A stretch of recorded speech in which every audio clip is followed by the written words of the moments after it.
In this episode, we'll show you some of the most popular formats in interactive media and how you can begin to design any experience.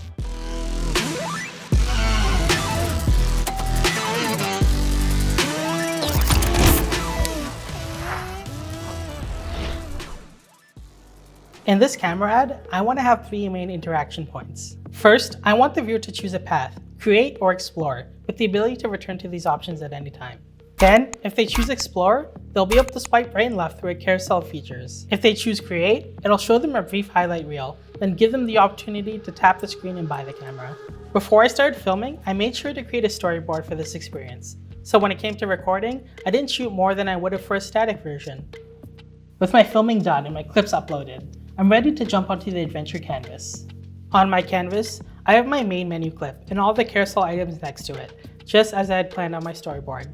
Now, I'll hover over each video tile and click on the arrow icon. That'll let me connect them to each other. And I'll do that for each of the video tiles I want my viewers to transition between. In this case, I want to make sure that each time the viewer clicks the on-screen button, the camera turns to the correct side. I'm going to add one thing though, an external link from the action tile section.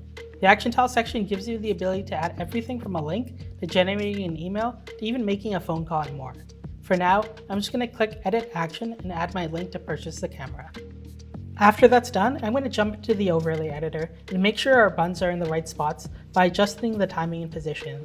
Since we already have graphics baked in from our edit, I'm just going to set all my buttons to be transparent and over the corresponding spots. And just like that, we've created our adventure. But keep in mind, you don't need to create a carousel experience. In this example, this is the same amount of footage I would have shot even for a static video, but it already lends itself to this carousel layout. You really don't need to shoot a ton of content, which is what people usually think when it comes to interactive media. Quizzes or selection-based experiences are also popular on Adventure, like in this Game Boy quiz. The layout here consists of the questioning clip and 4 choices. Within this format, I can also decide whether I want this to be a multi-attempt layout, where the viewer can try again, or if I just want the experience to keep going forward.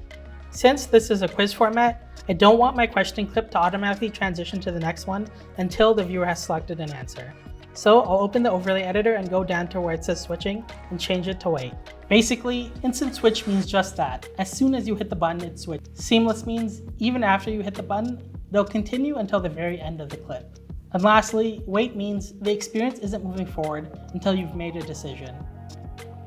And in case you didn't use our naming trick from episode 2, or if you decide to move things around, you can always rename your video tiles in the overlay editor as well. I say always because one thing that's important to remember is that you can always make changes to your experience, even after you've hit publish. Whether it's as simple as fixing a typo to completely changing out clips. Clicking update will instantly update your adventure everywhere it's posted online.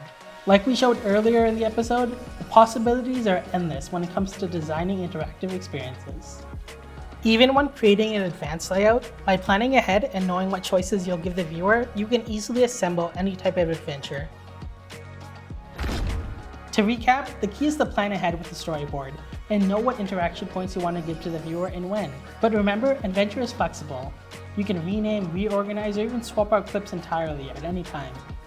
Between the carousel layout and the quiz example, some of the other layouts that I previewed, we hope this has inspired you to start designing your own interactive experiences. Be sure to like, subscribe, and share. We can't wait to see your adventure.